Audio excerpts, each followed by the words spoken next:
आज हम आपको 26 जून 2011 इंग्लिश सीटेट का प्राथमिक सॉल्व करवाएंगे। और हमने जो ऊपर पैराग्राफ लिखा है, टाइप किया है, उसका हिंदी में भी हम नीचे ट्रांसलेट कर दिए, जिससे कि आपको पढ़ने में कोई दिक्कत ना हो।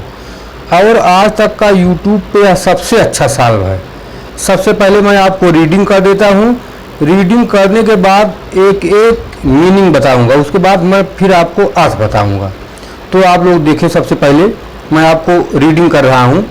This was one of the old man's pet schemes and one about which he would brook in interference each child would review the events of his school, weak in his own words.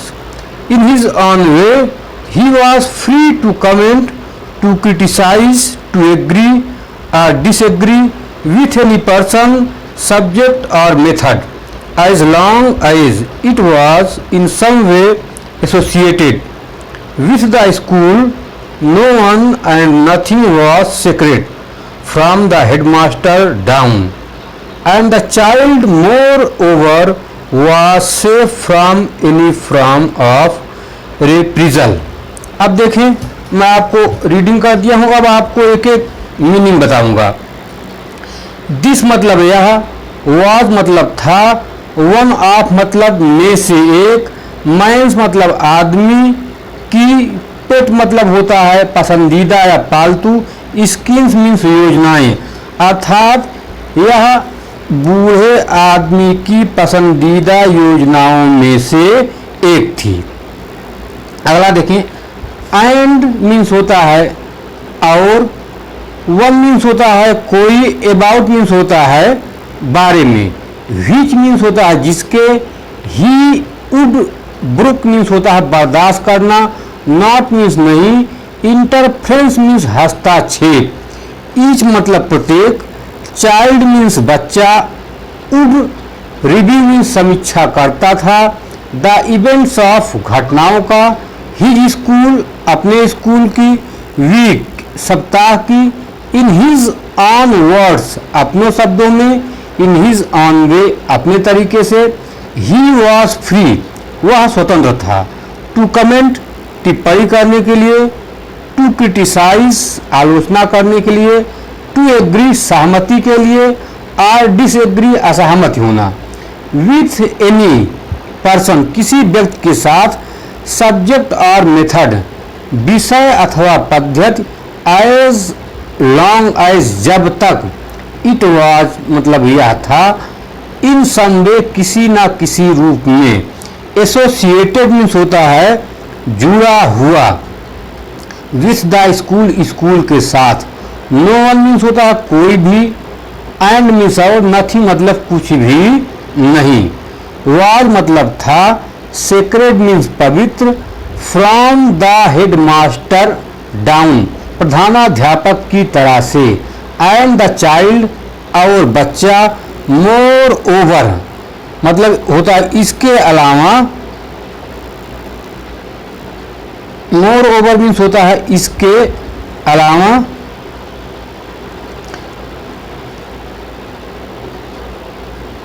Is safe सुरक्षित, sorry was safe सुरक्षित था, from यानी किसी प्रकार के, of रिप्रिजल प्रतिशोध से। तो अब आप इसका अर्थ देखें, यह बूढ़े आदमी की पसंदीदा योजनाओं में से एक थी और जिसके बारे में वह कोई हस्तक्षेप बर्दाश्त नहीं करता था। प्रत्येक बच्चा अपने स्कूल सप्ताह की घटनाओं की समीक्षा अपने शब्दों में अपने तरीके से करता था। वह टिप्पणी करने, आलोचना करने, सहमत होने के लिए स्वतंत्र था, या किसी व्यक्ति विशेष या पद्धति से असहमत होना, जब तक कि वह किसी न किसी रूप में स्कूल से जुड़ा हो। प्रधानाध्यापक की ओर से कोई भी और कुछ भी पवित्र नहीं था और बच्चा इसके अलावा किसी भी प्रकार के प्रतिशोध से सुरक्षित था। अगला देखें, अगला हम फिर आपको रीडिंग कर दे रहे हैं। रीडिंग करने के बाद फिर एक एक की मीनिंग बताएंगे। Look at this was way, Mr. Florin had said it is of advantage to both pupil and teacher. If a child wants to write about something which matters to him, he will take some pains to set it down as carefully and with as much detail as possible. That must in some way improve. यहाँ ध्यान दीजिए आप लोग, यहाँ लिख उठा है IUS, ये IUS नहीं है, यहाँ हिज है, यहाँ गलती हो गई है प्रिंट करने में, यहाँ होगा HIS हिज होगा। आप लोग इसको इम्प्रूव कर लीजिएगा और जब मैं PDF दूंगा तो उसमें इम्प्रूव करके दूंगा। अगला ध्यान दे, improve his written English in terms of spelling, construction and style. Week by week are able through his reviews to follow and observe his progress in such things as for teachers we soon get a pretty good idea.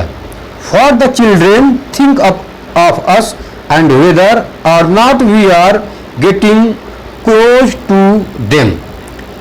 It may sometimes be rather deflating to discover that a well-prepared lesson did not really excite Johnny Smith's interest, but after all the lesson was intended to benefit Johnny Smith, not his teacher.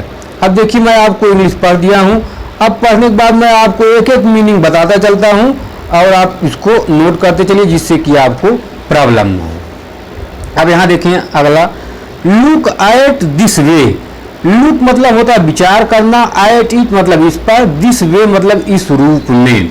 अगला देखें, mister fluorine नाम है, he has said वह कहे थे या कहा था, इट वाज मतलब यह थी, ऑफ मतलब के, एडवांटेज मतलब लाभदायक, टू बोथ मतलब दोनों के लिए, टू बोथ मीन्स होता है दोनों के लिए, प्यूपल एंड टीचर छात्र और शिक्षक के लिए, इफ ए चाइल्ड यदि एक बच्चा, वांट्स टू चाहता, राइट मीन्स लिखना, अबाउट मतलब बारे में, समथिंग किसी चीज के, विच मैटर्स टू हिम जो मामला उसके लिए महत्वपूर्ण है, ही विल उसे, टेक सम पेंस कुछ कष्ट लेना पड़ेगा, टू सिट इट डाउन यथासंभव,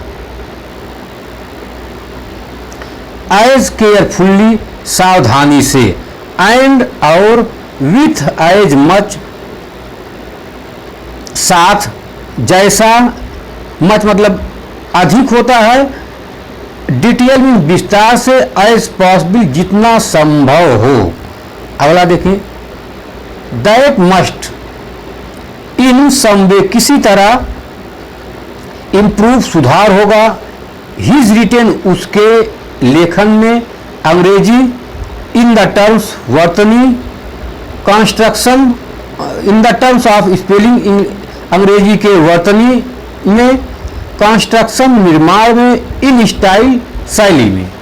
अगला आप नेक्स्ट देखें, वीक बाई वीक सप्ताह दर सप्ताह, वी आर एबल हम सक्षम हैं, थ्रू हिज रिव्यू उसकी समीक्षा के माध्यम से, टू फॉलो मीन्स अनुसरण करना, एंड ऑब्जर्व निरीक्षण करना, हिज प्रोग्रेस उसकी उन्नति का सुधार, इन सच थिंग्स ऐसी चीज़ों में, एज फॉर जहाँ तक, द टीचर शिक्षक का सवाल है, वी हम, सून गेट जल्द ही प्राप्त करेंगे, प्रीटी आइडिया एक अच्छा विचार, फॉर द चिल्ड्रेन क्या बच्चे, थिंक मतलब सोचते हैं, ऑफ अस मतलब जो हमसे, ऑफ अस मतलब हमारे बारे में, वेदर चाहे, आर नॉट अथवा नहीं, वी आर हम हैं, गेटिंग प्राप्त करते हैं, क्लोज देम उनसे बंधे या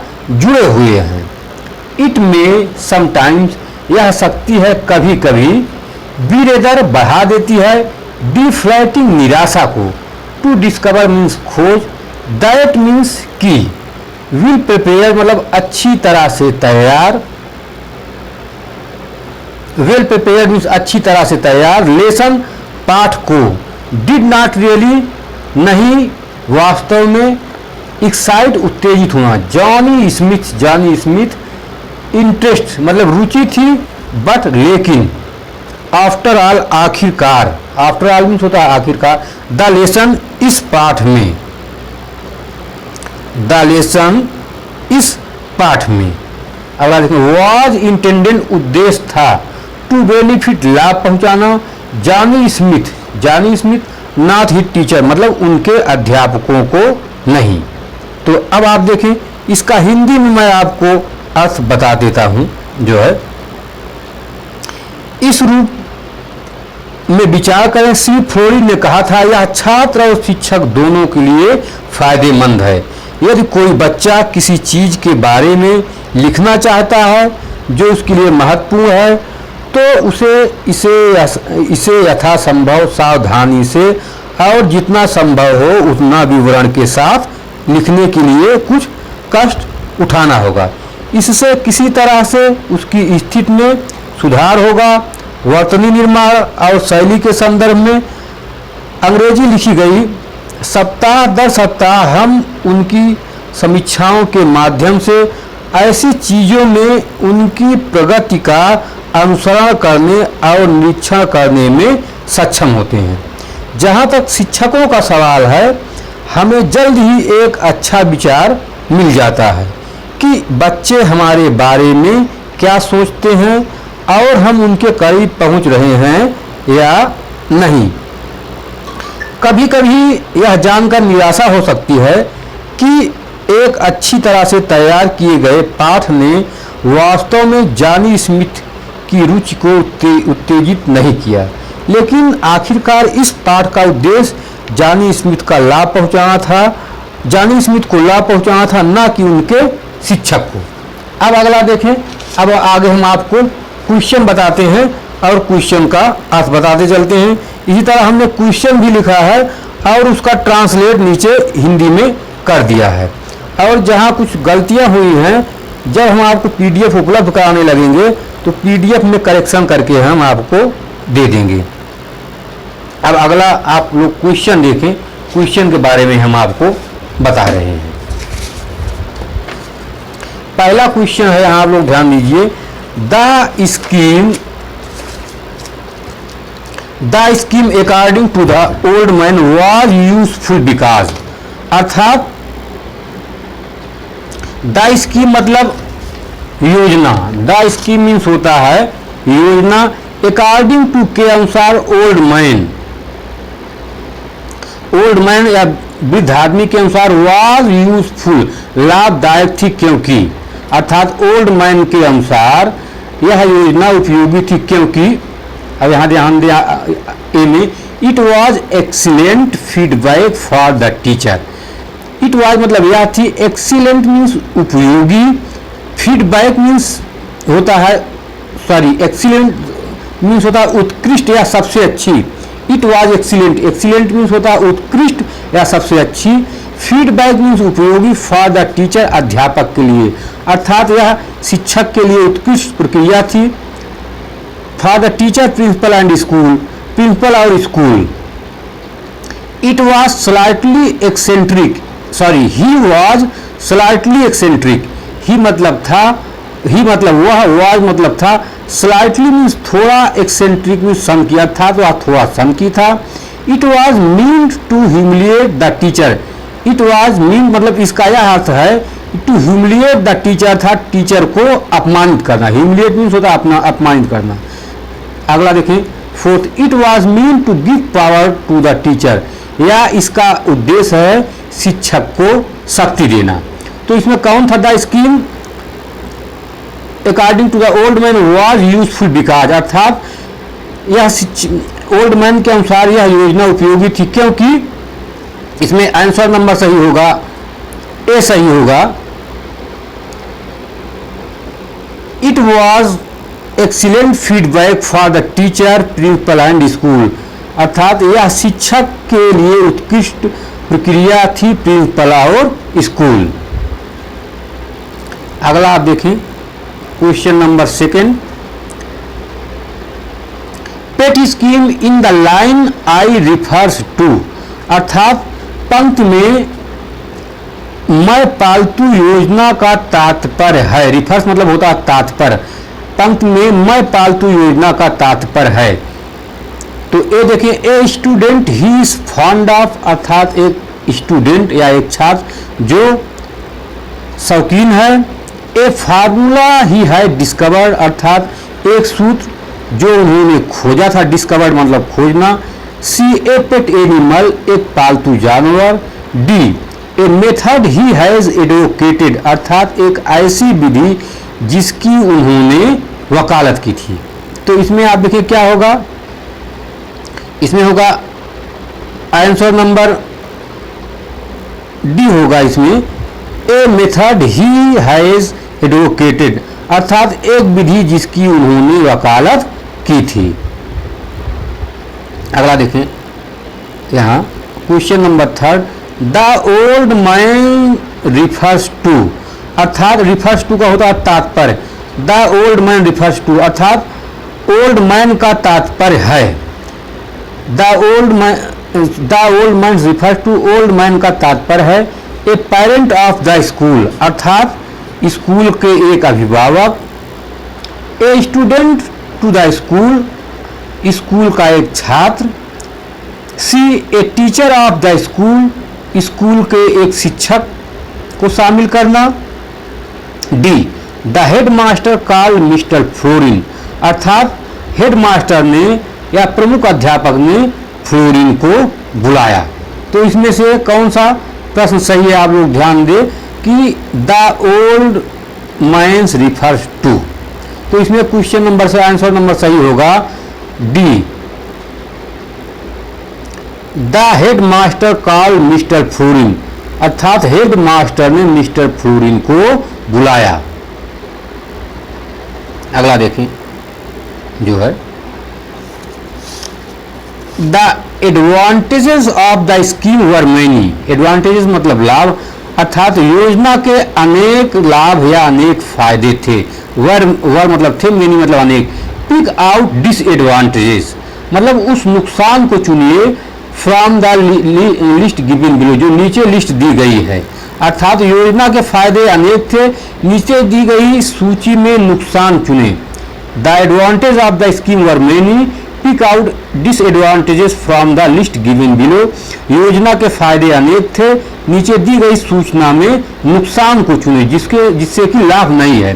पहला है sometimes deflating to the teacher's ego, अर्थात कभी कभी शिक्षक के अहंकार को ठेस पहुंचाना। समटाइम्स मतलब कभी कभी, डिफ्लैटिंग मीन्स ठेस पहुंचाना, टीचर्स ईगो शिक्षक के अहंकार या शिक्षक के भावनाओं को। बी देखें, diagnostic and remedial for the student and teacher, अर्थात डायग्नोसिस मीन्स होता है निदात्मक, रेमेडियल मीन्स होता है उपचारात्मक। तो इसमें बताया गया है कि निदानात्मक और उपचारात्मक for the student and teacher, अर्थात छात्र और शिक्षक के लिए, मतलब छात्र और शिक्षक के लिए निदानात्मक और उपचारात्मक। अब सी देखें, इफेक्टिव फीडबैक, प्रभावी प्रतिक्रिया। फोर्थ देखें, enhanced writing skills, writing skills मतलब होता है लेखन कौशल, इनहेंस्ड मीन्स होता है वृद्धि, अर्थात लेखन कौशल में वृद्धि। तो इसमें कौन सा आंसर सही होगा, आप लोग ध्यान दें। क्या कहते हैं, जिससे कि हानियां हैं लाभ नहीं है। तो इसमें आंसर नंबर ए सही होगा, sometimes deflating to the teacher's ego, अर्थात कभी कभी शिक्षक के अहंकार को ठेस पहुंचाना। अगला देखें आप question number 5, sacred in the context the head master means, sacred मतलब पवित्र था, इन द कॉन्टेक्स्ट मतलब संदर्भ में, of the head master means अर्थात हेड मास्टर का तात्पर्य। तो इसका अर्थ यह होगा कि प्रधानाध्यापक के संदर्भ में पवित्र का अर्थ है। तो देखिए क्वेश्चन ए, दैट इवन, यहाँ तक कि ही was not above the scheme, अर्थात वह भी योजना से ऊपर नहीं था। ही एडवोकेटेड फॉर स्टूडेंट्स, अर्थात जिन्होंने छात्रों के लिए वकालत की थी। तो इसका सही अर्थ यह होगा, यहाँ तक कि वह भी उस योजना से ऊपर नहीं था जिसकी उन्होंने छात्रों के लिए वकालत की थी। बी देखें, he believe in the sacred nature of a life, he मतलब वह, बिलीव मतलब विश्वास करते थे, इन द सेक्रेड नेचर मतलब धार्मिक प्रकृति में, ऑफ अ लाइफ संपूर्ण जीवन में, अर्थात इसका सही अर्थ होगा वह सभी जीवन के पवित्र प्रकृति में विश्वास करते थे।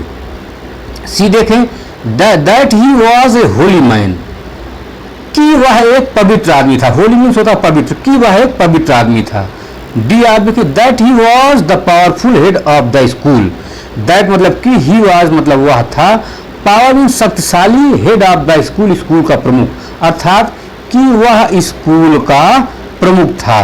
तो इसमें कौन सा आंसर सही होगा? Sacred the context the headmaster means, तो इसमें आंसर नंबर सही होगा A, that even he was not above the scheme he advocated for students, यहाँ तक कि वह भी उस योजना से ऊपर नहीं थे जिसकी उन्होंने छात्रों के लिए वकालत की थी। अगला देखें question number 6, brook as the verb, brook as a verb means to tolerate in para first, as noun it means, अर्थात बताया गया है कि ब्रुक क्रिया के रूप में पैरा में टॉलरेट मतलब बर्दाश्त करना या साहित्य रूप होता है। ब्रुक एज ए वर्ब अर्थात ब्रुक का प्रयोग जो पैराग्राफ में हुआ है वो वर्ब के रूप में वो टॉलरेट मतलब बर्दाश्त करना या साहित्य या अधीरता होता है। लेकिन in para 1 as noun it means, लेकिन पैरा 1 में इसका नाउन या संज्ञा के रूप में क्या प्रयोग हुआ है? तो नाउन या संज्ञा के रूप में इसके लिए स्ट्रीम अर्थात नदी की धारा के रूप में इसका प्रयोग हुआ है। STREAM स्ट्रीम अर्थात नदी के धारा के रूप में इसका प्रयोग हुआ है। अगला देखें आप, फिर पैराग्राफ आ गया है। हम आपको पैराग्राफ पहले पढ़ देंगे फिर आपको मीनिंग बताएंगे। Read the passage given below and answer the questions that follow by selecting the most appropriate option. Karuna Verma is bewildered, bewildered means होता है हतप्रभ, अर्थात करुणा वर्मा हतप्रभ थी।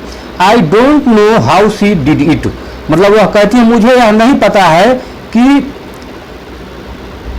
उसने यह कैसे किया। आई डोंट नो मैं नहीं जानती हूँ कि हाउ सी डिड इट उसने यह कैसे किया।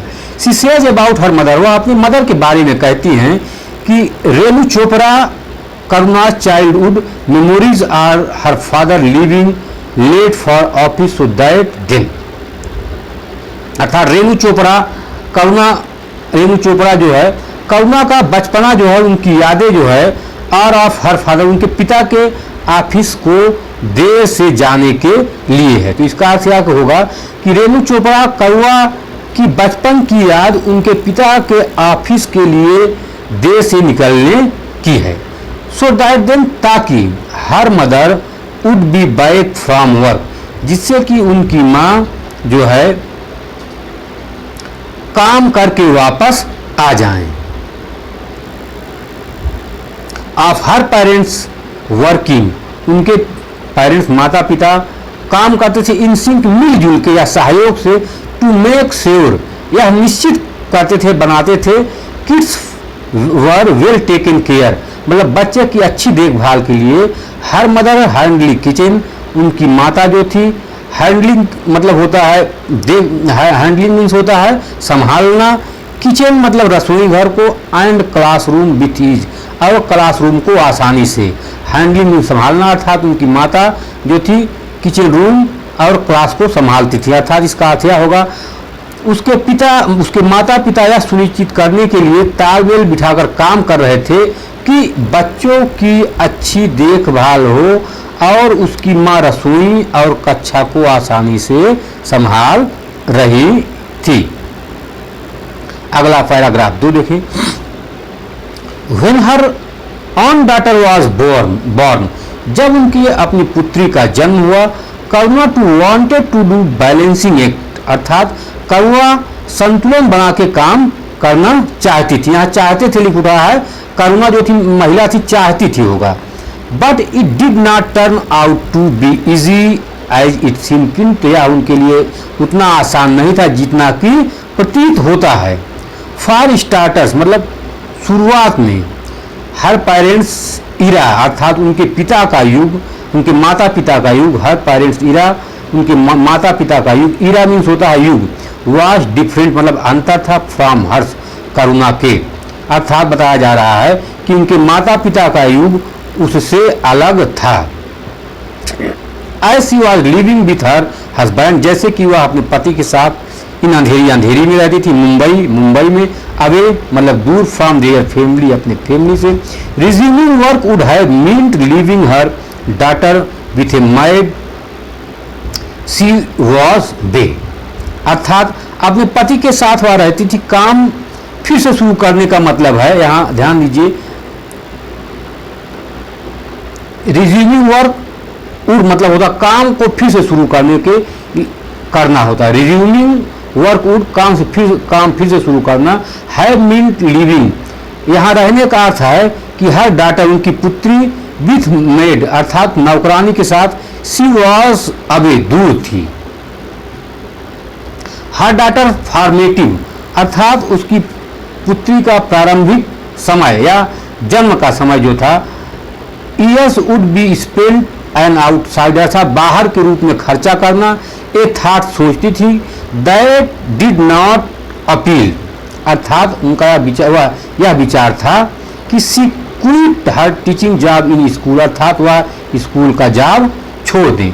अब इसकी सही हिंदी आप यहाँ से देखें, चूंकि वह अपने परिवार से दूर अंधेरी मुंबई में अपने पति के साथ रह रही थी, काम फिर से शुरू करने का मतलब होगा कि जब वह दूर थी तो अपनी बेटी को नौकरानी के पास छोड़ना, उनकी बेटी के प्रारंभिक वर्ष किसी बाहरी व्यक्ति के साथ व्यतीत होंगे, यह विचार करुणा को पसंद नहीं आया। उन्होंने एक स्कूल में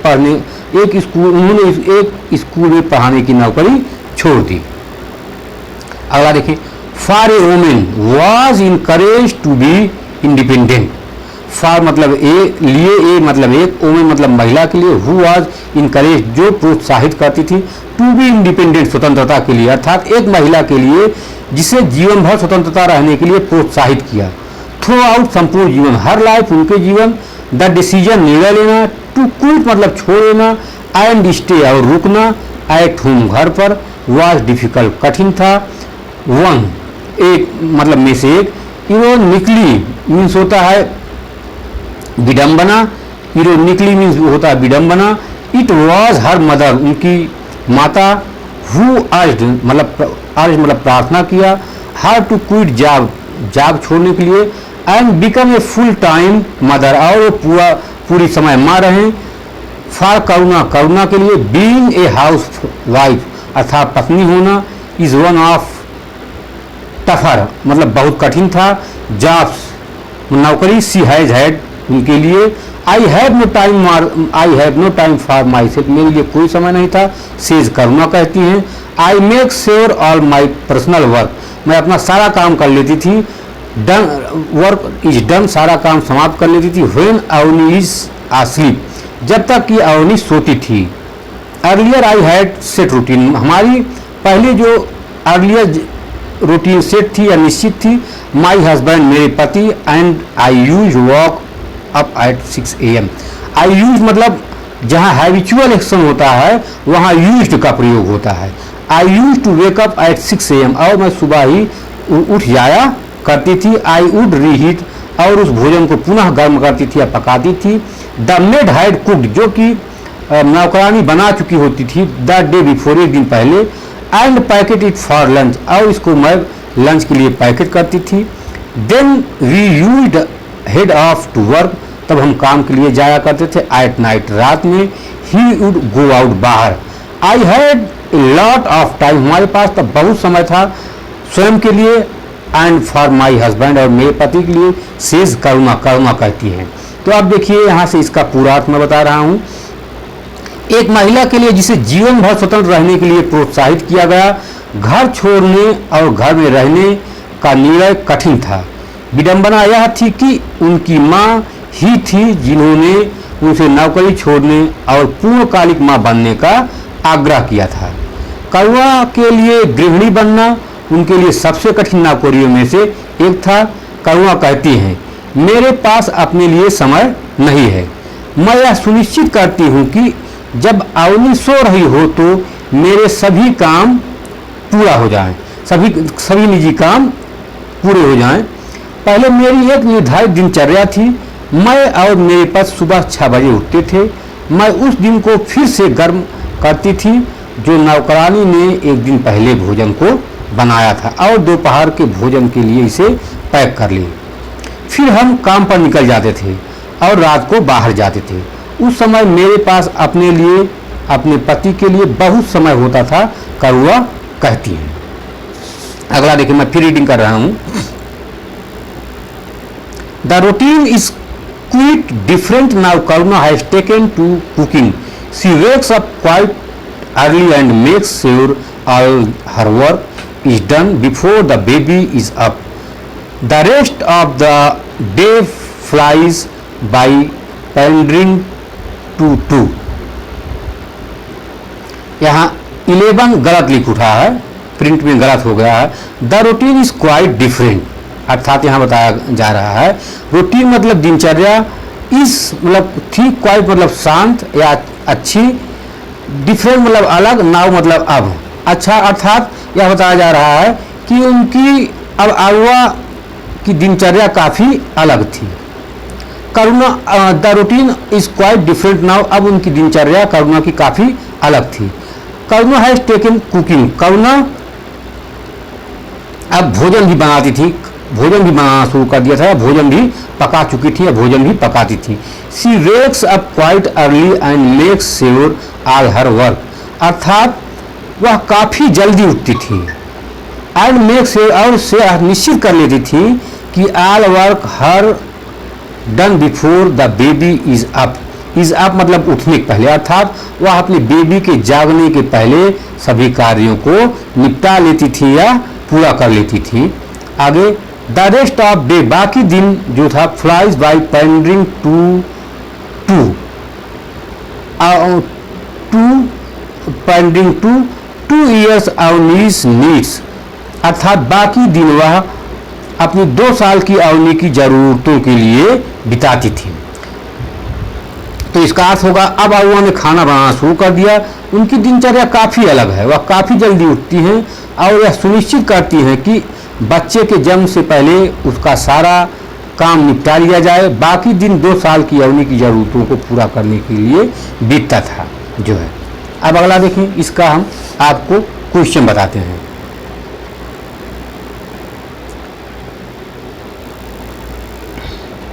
देखिए, करुणा वर्मा इज बिविल्डर्ड, अर्थात करुणा वर्मा हतप्रभ थी। क्या हतप्रभ थी, आप लोग ध्यान दीजिए। यहाँ जो है, the responsibility of bringing up A daughter in a big city, अर्थात बड़े शहर में बेटी का पालन पोषण की जिम्मेदारी।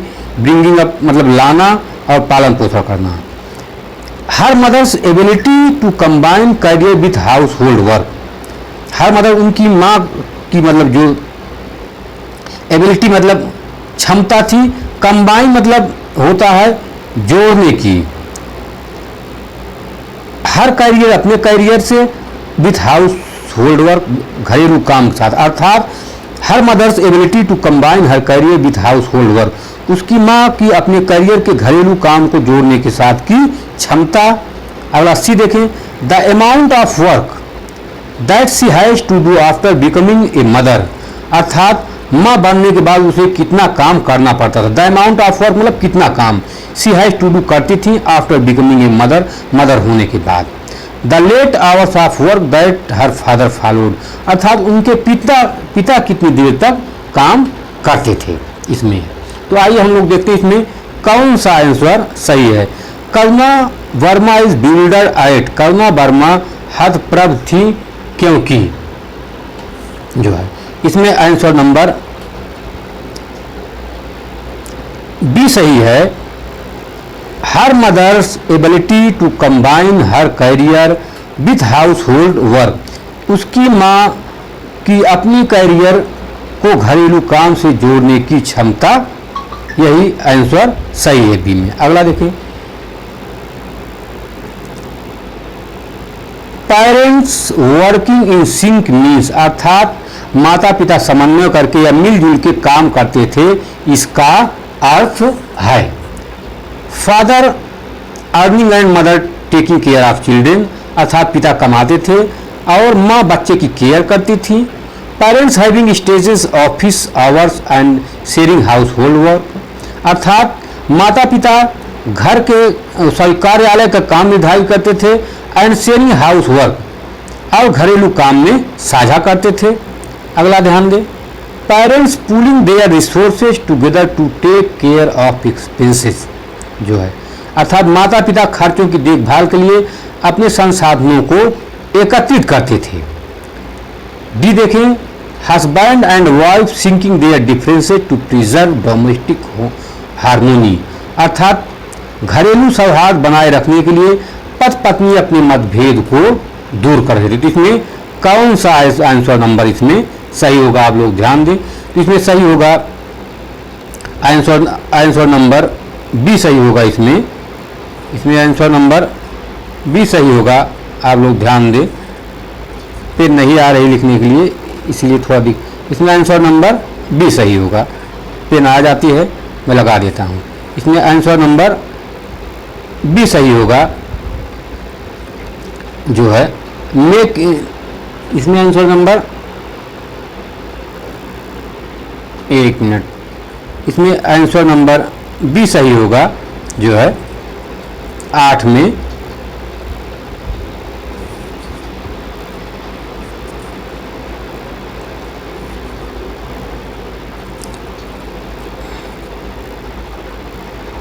इसमें आंसर नंबर बी सही होगा। Parents having stages are and sharing household work, अगला इसमें ध्यान दें, माता पिता कार्यालय का समय निर्धारित करते थे, इसमें आंसर नंबर बी सही होगा। अगला ध्यान दें आपको, Karuna too wanted the balancing act in this sentence, the term balancing act implies, Karuna too wanted to balancing act, अर्थात करुणा संतुलन मिला के काम करना चाहती थी। इन दिस सेंटेंस, इस सेंटेंस में balancing act implies, balancing act का तात्पर्य है managing the time efficiently so that parents can spend quality time with her children, अर्थात समय का कुशलतापूर्वक प्रबंधन करना ताकि माता पिता बच्चे के साथ गुणवत्तापूर्ण समय बिता सकें। B making adjustments in order to balance work and leisure properly, अर्थात काम और आराम को ठीक से संतुलित करने के लिए समायोजन करना। C sharing of responsibilities by both husband and wife, पति और पत्नी दोनों द्वारा जिम्मेदारियों को साझा करना। D a mother's ability to took after her child without quitting her job, अर्थात एक माँ की अपनी नौकरी छोड़े बिना अपने बच्चे की देखभाल करना। तो इसमें आंसर नंबर आप देखें कौन सही है, इसमें आंसर नंबर डी सही है। इसमें आंसर नंबर डी सही है। A mother ability to took after child would without quitting job, अर्थात एक माँ अपनी नौकरी छोड़े बिना बच्चे की देखभाल करने की क्षमता, आंसर नंबर डी सही है। अगला देखें आप, आई सी वॉज लिविंग हर हस्बैंड, जैसे कि वह अपने पति के साथ रह रही थी इन अंधेरी में Mumbai, away from their families, अपनी फैमिली से दूर। इन, अब देखिए families of friends in Andheri Mumbai, अर्थात अंधेरी और मुंबई में दोस्तों के परिवार में। B Karuna's parents and in laws, Karuna के माता पिता और ससुराल वाले। C Karuna's mother father families, अर्थात करुणा के माँ और पिता का परिवार। D Karuna's husband family, Karuna के पति का परिवार। तो इसमें देखें कौन सा आंसर नंबर इसमें सही है। इसमें आंसर नंबर बी सही है। इसमें आंसर नंबर बी सही है। इसमें आंसर नंबर बी सही है। कौवा माता पिता और ससुराल वाले, कौवा माता पिता और ससुराल वाले, इसमें फिर से लगा दे रहे हैं। कभी कभी पिन बनने में प्रॉब्लम हो जाती है, यहाँ फिर से बना दे रहे हैं। यहाँ जो है, यहाँ ध्यान दे,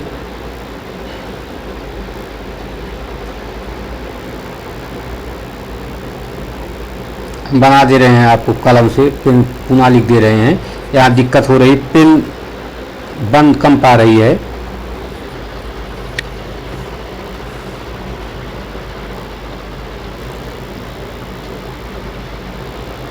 एक मिनट हम सही कर दे रहे हैं पेन से।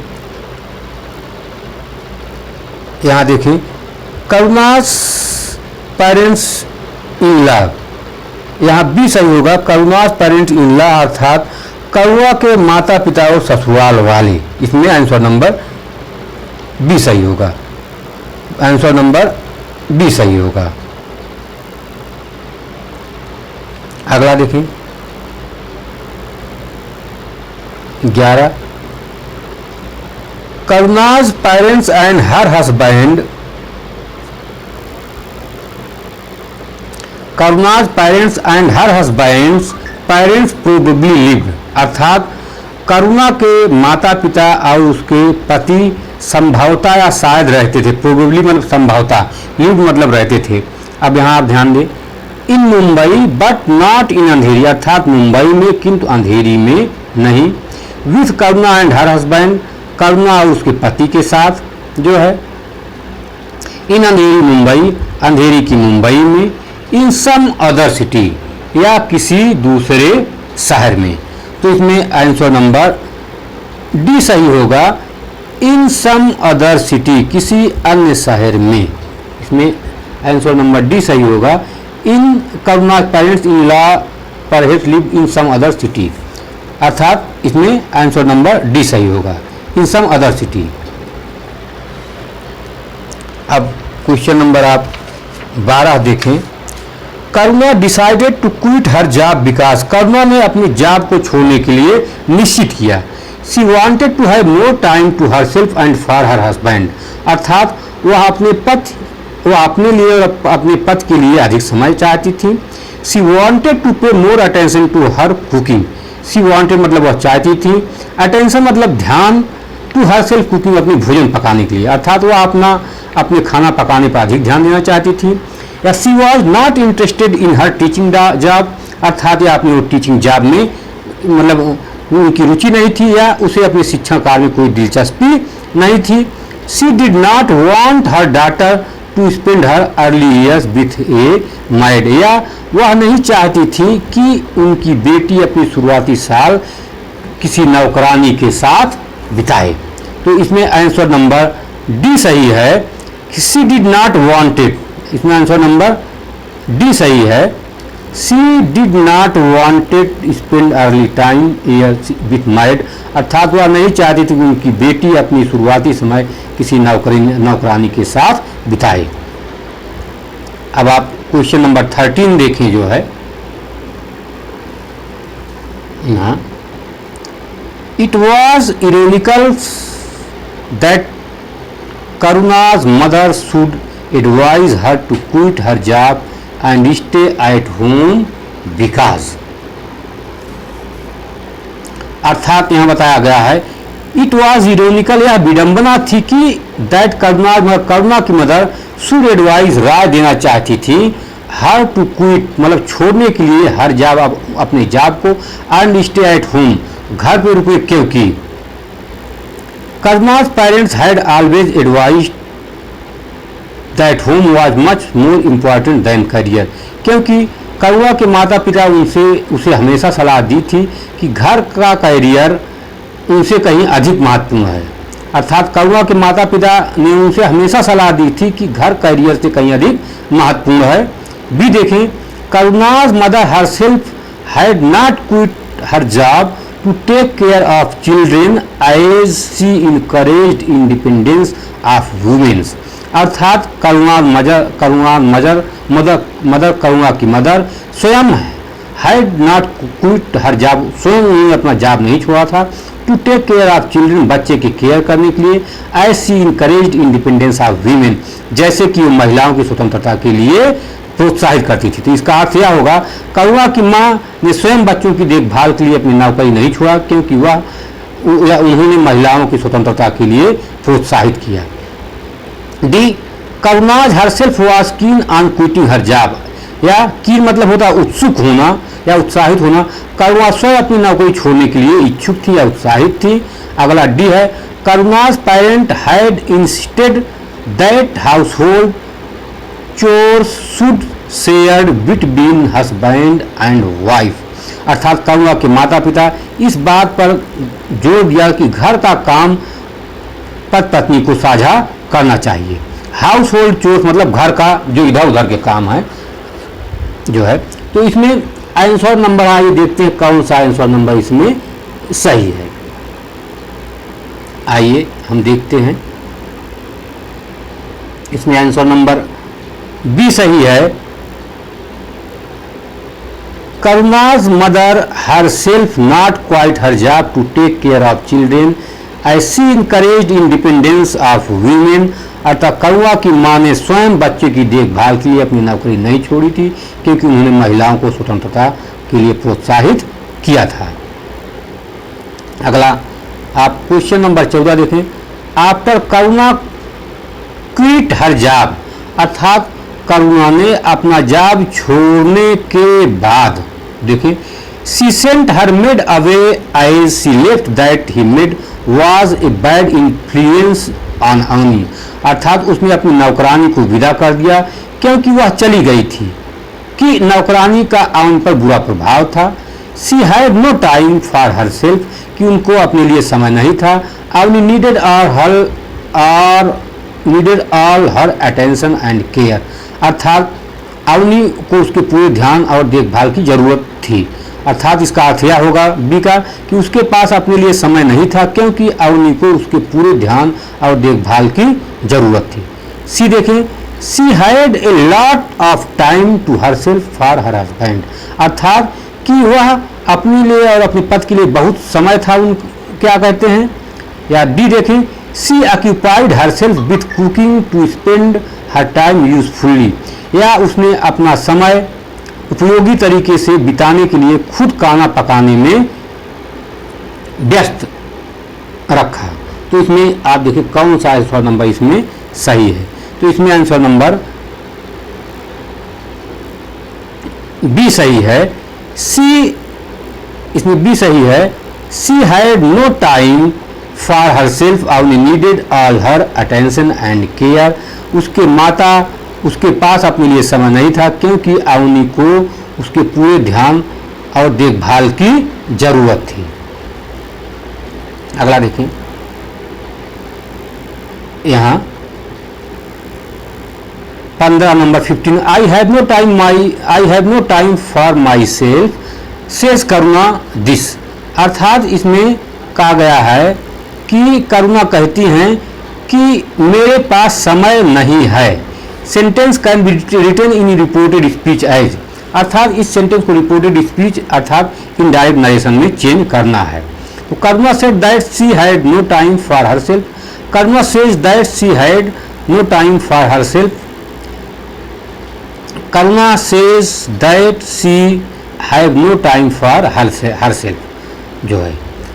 तो इसमें क्वेश्चन नंबर सी सही होगा, क्योंकि यदि रिपोर्टिंग वर्ब प्रेजेंट या फ्यूचर टेंस में हो।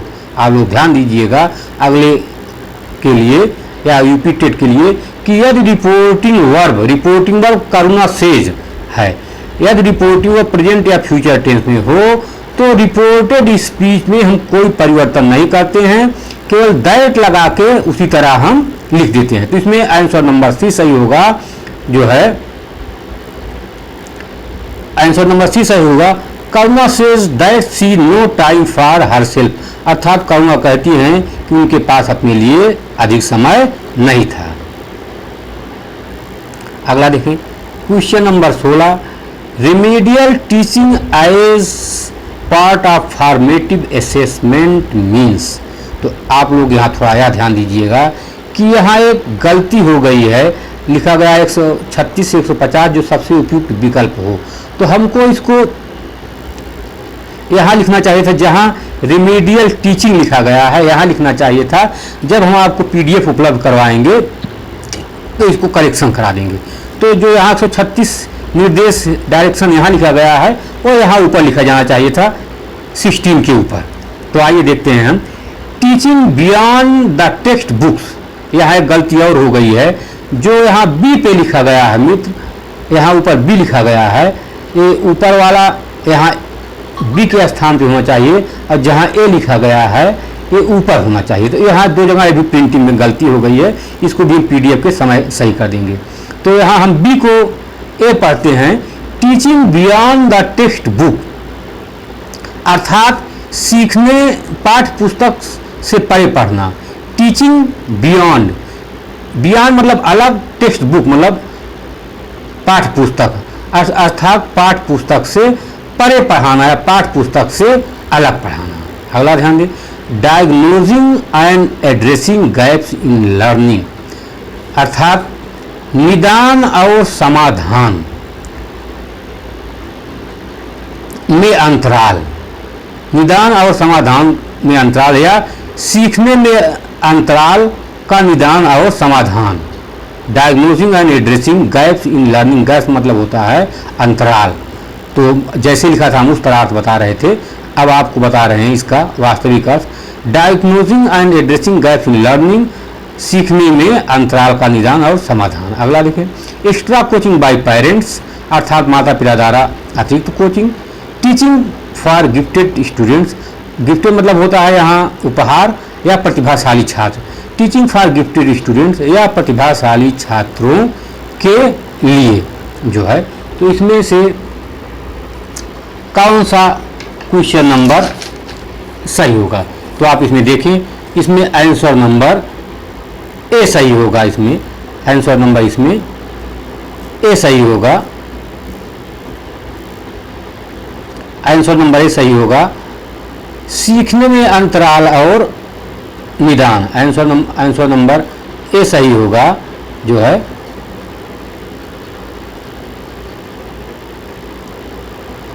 यहाँ बी वाला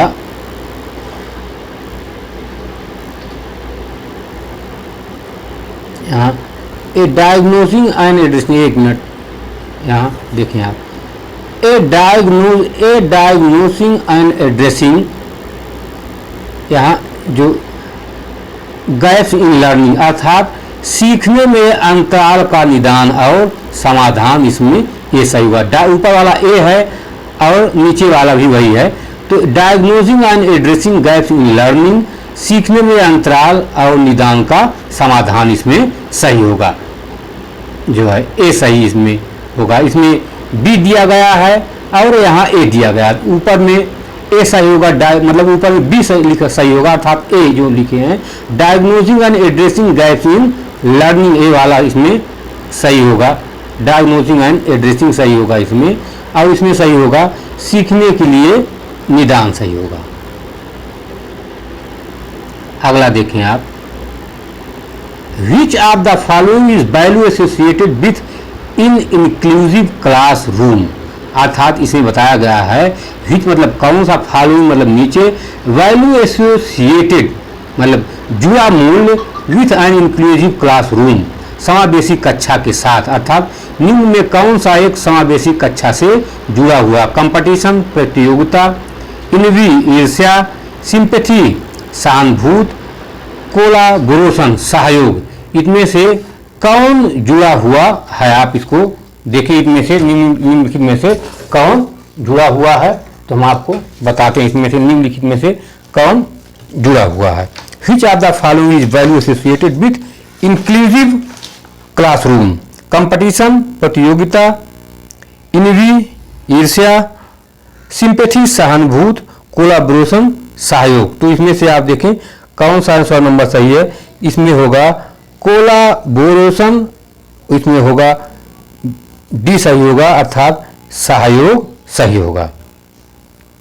अगला आप देखें next, the aim of mechanical drills is to, अर्थात यांत्रिक ड्रिल का उद्देश्य है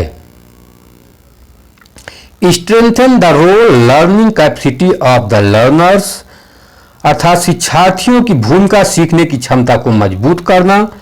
encourage creative use of language among the learners, encourage मतलब प्रोत्साहित करना, क्रिएटिव मतलब रचनात्मक, यूज ऑफ लैंग्वेज भाषा का प्रयोग में, एमॉन्ग द लर्नर्स अर्थात शिक्षार्थियों के बीच। एमॉन्ग का प्रयोग दो से अधिक लोगों के लिए होता है और बिटवीन का प्रयोग दो लोगों के लिए होता है। अगला देखें C, improve the fluency of learners, शिक्षार्थियों के प्रवाह में सुधार। आंसर क्वेश्चन नंबर अगला डी देखें, improve the accuracy of the learners, शिक्षार्थियों की सटीकता में सुधार। एक्यूरेसी मीन्स होता है सटीकता, अर्थात शिक्षार्थियों के सटीकता में सुधार। तो इसमें कौन सा आंसर नंबर सही होगा? इसमें बी सही होगा, encourage creative use of language among the learners, शिक्षार्थियों के बीच भाषा के रचनात्मक उपयोग को प्रोत्साहित करना, यही आंसर सही होगा जो है। अगला आप देखें next, learners are involve in individual activities, pair work, group work and whole class work because this, अर्थात शिक्षार्थी मतलब व्यक्तिगत रूप से जुड़े हुए हैं, इन्वॉल्व हैं। एक्टिविटीज पेयर मतलब जोड़ी कार्य, ग्रुप वर्क समूह कार्य एंड होल क्लास वर्क और संपूर्ण क्लास का काम। दीज ए अर्थात इसका अर्थ होगा शिक्षार्थी व्यक्तिगत गतिविधियों, जोड़ी कार्य, समूह कार्य और पूरी कक्षा कार्य में शामिल है, क्योंकि provide the learners opportunities to relax in classroom, अर्थात भाषा कक्षा में विविधता लाने का एकमात्र उद्देश्य। अगला देखें इसमें B, have the sole aim of introducing variety in language classroom, जो है सॉरी इसमें ध्यान दीजिए मैं गलत कर दिया कि provide the learners opportunity to relax in classroom, अर्थात शिक्षार्थी को कक्षा में आराम करने का अवसर प्रदान करना। प्रोवाइड मतलब प्रदान करना, द लर्नर्स मतलब शिक्षार्थी को, अपॉर्चुनिटी मतलब अवसर, टू रिलैक्स मतलब आराम करने को, क्लासरूम मतलब कक्षा में, अर्थात इसका अर्थ होगा शिक्षार्थी को कक्षा में आराम करने का अवसर प्रदान करना। Second, have the sole aim of introducing variety of language classroom, अर्थात इसका अर्थ होगा भाषा कक्षा में विविधता लाने का एक मात्र उद्देश्य। सोल एम मतलब होता है मात्र उद्देश्य, वैरायटी मतलब विविधता, लैंग्वेज क्लासरूम भाषा कक्षा में, अर्थात इसका अर्थ होगा भाषा कक्षा में विविधता लाने का एक मात्र उद्देश्य। सी देखें, enable the already overworked teacher to preserve her energy thereby becoming more effective, अर्थात सी है पहले से ही अधिक काम कर रही शिक्षा को अपनी ऊर्जा संरक्षित करने में सक्षम बनाना, जिससे वह और अधिक प्रभावी बना सके। डी देखें, afford the learners opportunities to use the language in focused manner of real life interaction, अर्थात शिक्षार्थियों को वास्तविक जीवन की बातचीत के लिए केंद्रित तरीके से भाषा का उपयोग करने का अवसर प्रदान करना। तो 19 में कौन सा आंसर नंबर इसमें सही होगा? इसमें आप लोग देखिए, इसमें डी सही होगा, इसमें आंसर नंबर सही होगा D. afford the learners opportunities to use the language in focused manner for real life interaction, शिक्षार्थी को वास्तविक जीवन की बातचीत के लिए केंद्रित तरीके से भाषा का उपयोग करने का अवसर प्रदान करना, यही इसमें सही होगा। अगला आप देखें 20 नंबर देखें आप जो है,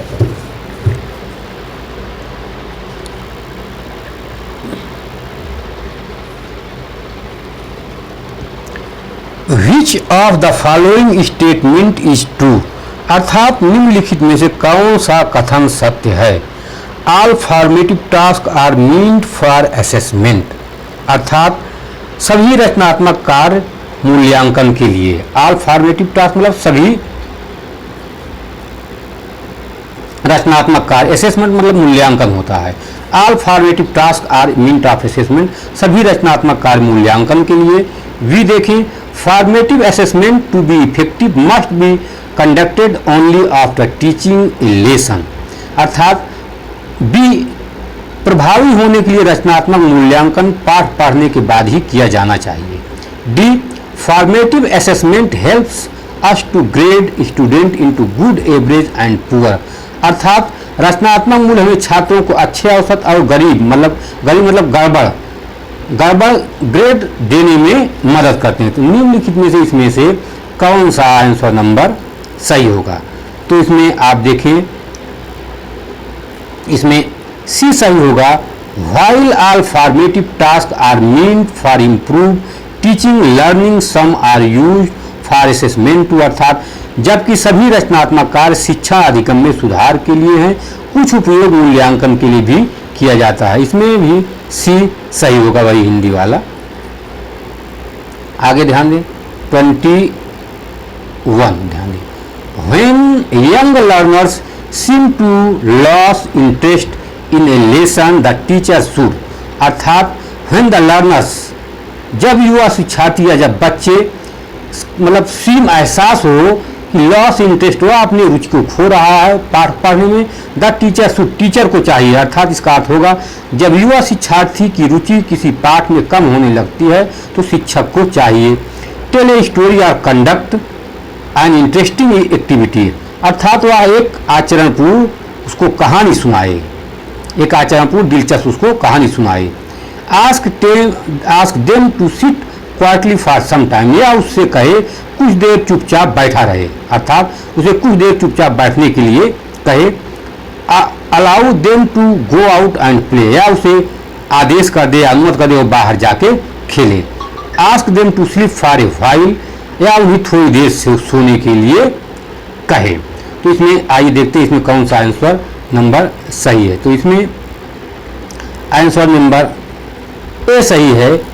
एक टेल स्टोरी और कंडक्ट एंड इंटरेस्टिंग एक्टिविटी, अर्थात एक कहानी सुनाए या एक दिलचस्प गतिविधि करे, यही आंसर नंबर ए सही है। अगला देखें, the right of children to free and compulsory education act 2009 had include all round development, अर्थात इसमें बताया गया है द राइट ऑफ चिल्ड्रेन, अर्थात बच्चों के 2009 का शिक्षा का अधिकार अधिनियम, ये बच्चे का सर्वांगीण विकास को शिक्षा का उद्देश्य में, अर्थात इसका सही अर्थ होगा कि बच्चों को निःशुल्क और अनिवार्य शिक्षा का अधिकार अधिनियम 2009 में बच्चों के सर्वांगीण विकास को शिक्षा के उद्देश्य में एक के रूप में शामिल किया गया था, क्योंकि of the child as one of the aims of education विकास, ध्यान दें, it nurtures the physical mental and emotional aspects of the child. It nurtures means होता है पोषण प्रदान करना। इट नर्टर्स फिजिकल मेंटल, अर्थात यह शारीरिक मानसिक और भावात्मक पहलुओं को बताता है, अर्थात इसका अर्थ होगा यह बच्चे के शारीरिक मानसिक और भावात्मक पहलुओं का पोषण करता है। It ensure that every child is a part of work force, अर्थात यह सुनिश्चित करता है कि प्रत्येक बच्चा कार्यबल का हिस्सा है। वर्क फोर्स मतलब कार्यबल।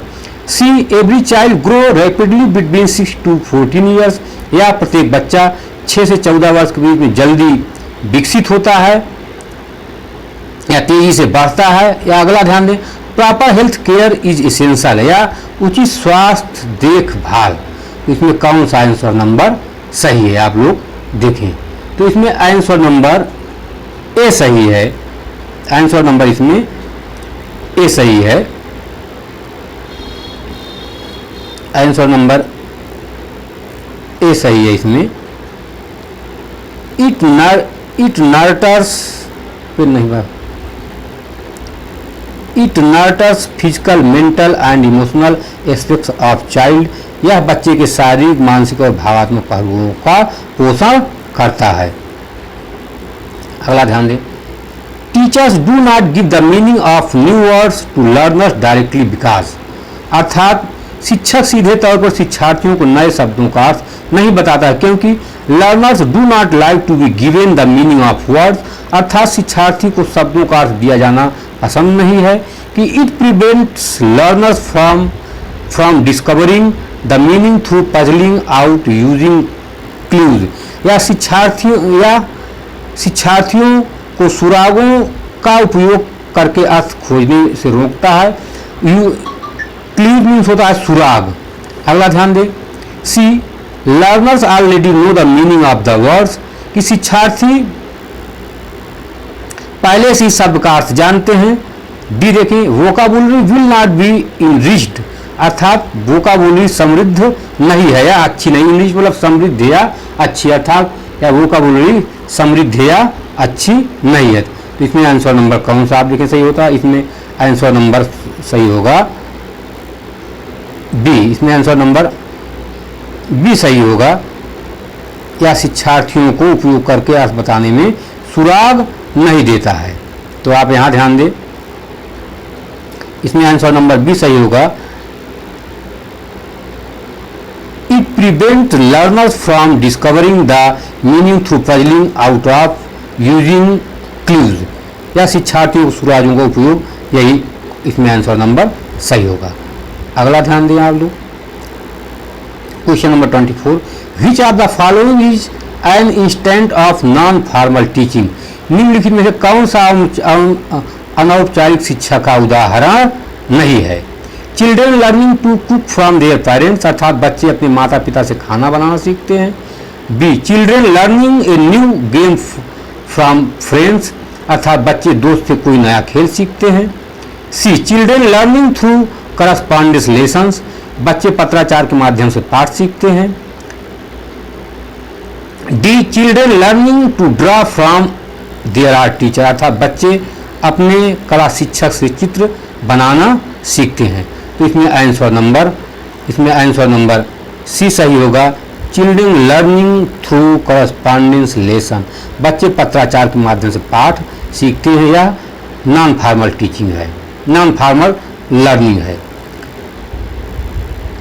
25 देखें, group project works help in developing, अर्थात समूह परियोजना कार्य विकास में सहायक होता है। A high level of ambition to achieve, अर्थात हासिल करने की उच्च स्तर की महत्वाकांक्षा, एम्बिशन मीन्स होता है महत्वाकांक्षा, अचीव मतलब प्राप्त करना, हाई लेवल मतलब उच्च। बी देखें, collaboration, critical thinking and problem solving, अर्थात सहयोग, आलोचनात्मक सोच और समस्या समाधान, कोलाबोरेशन मीन्स होता है सहयोग। अगला, competition among learners to excel in academies, अर्थात सी का अर्थ है शिक्षार्थियों के बीच शिक्षा में उत्कृष्टता प्राप्त करने के लिए प्रतिस्पर्धा। एक्सेल इन एकेडमीज अर्थात उत्कृष्ट शिक्षा होता है, उत्कृष्टता प्राप्त करना, उत्कृष्ट शिक्षा प्राप्त करना होता है excel in academies. D good memory in the young learners, या युवा शिक्षार्थियों में एक अच्छी याददाश्त। तो इसमें से कौन सा आंसर नंबर इसमें से सही होगा? आप लोग ध्यान दें, तो इसमें आंसर नंबर सही होगा बी, इसमें आंसर नंबर बी सही होगा, collaboration, critical thinking, problem solving. आप इसमें देखें पिन बन नहीं पा रहे, फिर बना रहे हैं हम, इसमें आंसर नंबर कौन सा सही होता है? यहाँ होगा collaboration, critical thinking and problem solving, सहयोग, आलोचनात्मक सोच और समस्या समाधान भी सही होगा। अगला देखें 26, what type of question promote thinking skills in children, अर्थात किस तरह के प्रश्न बच्चों में सोच कौशल को बढ़ावा देना, प्रमोट मतलब बढ़ावा देना। नंबर 1 या ए फैक्चुअल क्वेश्चन, तथ्यात्मक प्रश्न, या question based purely on the reading text, या प्रश्न पूरी तरह से पढ़कर बताए गए पाठ पर आधारित हों, या पर्सनल रिस्पांस क्वेश्चन, व्यक्तिगत प्रतिक्रिया प्रश्न, या डी क्लोज इंडेड क्वेश्चन, बंद प्रश्न। क्लोज इंडेड क्वेश्चन मीन्स होता है बंद प्रश्न। इनमें से कौन सा आंसर नंबर सही होगा? इसमें से आंसर नंबर सी सही होगा, जो है पर्सनल रिस्पांस क्वेश्चन, अर्थात व्यक्तिगत प्रतिक्रिया प्रश्न इसमें सही होगा। आंसर नंबर सी सही होगा, पर्सनल रिस्पांस क्वेश्चन। अगला देखिए 27, students need to brainstorm ideas, organize them, draft, edit and revise their work is a process which reflects, अर्थात स्टूडेंट्स को आवश्यकता है ब्रेनस्टॉर्म आइडियाज, विचार मंथन करने की, देन ड्राफ्ट, मसौदा तैयार करने की, एडिट एंड रिवाइज, कार्य को संपादित करने की, इज ए प्रोसेस, यह प्रक्रिया है, विच रिफ्लेक्ट्स, जिसका तात्पर्य है। तो इसमें ध्यान दें, अब इसका अर्थ होगा छात्रों को विचारों पर मंथन करने, उन्हें व्यवस्थित करने, मसौदा तैयार करने, संपादित करने और अपने काम को संशोधित करने की आवश्यकता है। एक लिसनिंग स्किल्स, सुनने का कौशल, रीडिंग स्किल्स, बोलने का कौशल, राइटिंग स्किल्स, लेखन कौशल। पहला देखें, लिसनिंग स्किल, सुनने का कौशल, बी स्पीकिंग स्किल्स, बोलने का कौशल, सी रीडिंग स्किल्स, पढ़ने का कौशल, डी राइटिंग स्किल्स, लेखन कौशल। इसमें से कौन सा सही होगा? आप लोग इसमें बताएं। तो इसमें सही होगा answer number D, writing skills, लेखन कौशल। अगला आप देखें, teachers help learners construct their knowledge in English by, अर्थात शिक्षक शिक्षार्थियों को अंग्रेजी में अपना ज्ञान निर्माण करने में मदद करते हैं। ये देखें, giving the learners A lot of assignment and projects that will lead too much practice, अर्थात शिक्षक को बहुत सारे असाइनमेंट और प्रोजेक्ट देना जिससे कि उन्हें अधिक अभ्यास करने में मदद मिले। B correcting every mistake a learner make and giving the relevant rule of grammar as immediate feedback, अर्थात बी शिक्षार्थियों द्वारा की गई प्रत्येक गलती को सुधारना और व्याकरण के प्रासंगिक नियम को तत्काल प्रतिक्रिया के रूप में देना। C giving extensive language drills in which learners practice language items mechanically, अर्थात व्यापक भाषा अभ्यास देना जिसमें शिक्षार्थी यांत्रिक रूप से भाषा की वस्तुओं का अभ्यास करता है। D enabling them to see the relationship between their prior knowledge and new knowledge, अर्थात उन्हें अपने पूर्व ज्ञान और नए ज्ञान के बीच संबंध देखने में सक्षम बनाना। तो इसमें से कौन सा आंसर नंबर सही होगा? आप लोग ध्यान से देखें। तो इसमें आंसर नंबर सही होगा D, enabling them to see the relationship between the prior knowledge and the new knowledge, अर्थात उन्हें अपने पूर्व ज्ञान और नए ज्ञान के बीच में संबंध देखने में सक्षम बनाना। अगला देखें, reading for comprehension can be best achieve through, समझ के लिए पढ़ना सर्वोत्तम तरीके से प्राप्त किया जाता है। कॉम्प्रिहेंशन मीन्स होता है समझ के लिए, आप लोग ध्यान दीजिएगा, कॉम्प्रिहेंशन मीन्स होता है समझ के लिए। अगला इसका आंसर देखिए, teaching learners to run a finger और pencil under the line being read, अर्थात शिक्षार्थी को पढ़ी जाने वाली पंक्ति के नीचे उंगली या पेंसिल चलाना सिखाना। B asking the children to read the text aloud, बच्चों को पाठ को जोर से पढ़ने के लिए कहना। C helping learners speak words softly while reading, अर्थात शिक्षार्थी को पढ़ते समय शब्दों को धीरे से बोलने में मदद करना। D learners reading silently and asking comprehension questions, शिक्षार्थी चुपचाप पढ़ते हैं और समझ संबंधी प्रश्न पूछते हैं। इनमें से कौन सा आंसर सही होगा? तो आप इसमें से देखें, इसमें से आंसर नंबर डी सही होगा। Learning reading silently and asking comprehension question, शिक्षार्थी चुपचाप पढ़ते हैं और समझ संबंधी प्रश्न पूछते हैं। अगला देखें, ए text book describe A domestic sense which shows their father cooking in the kitchen, the mother coming home from work and their soon sewing.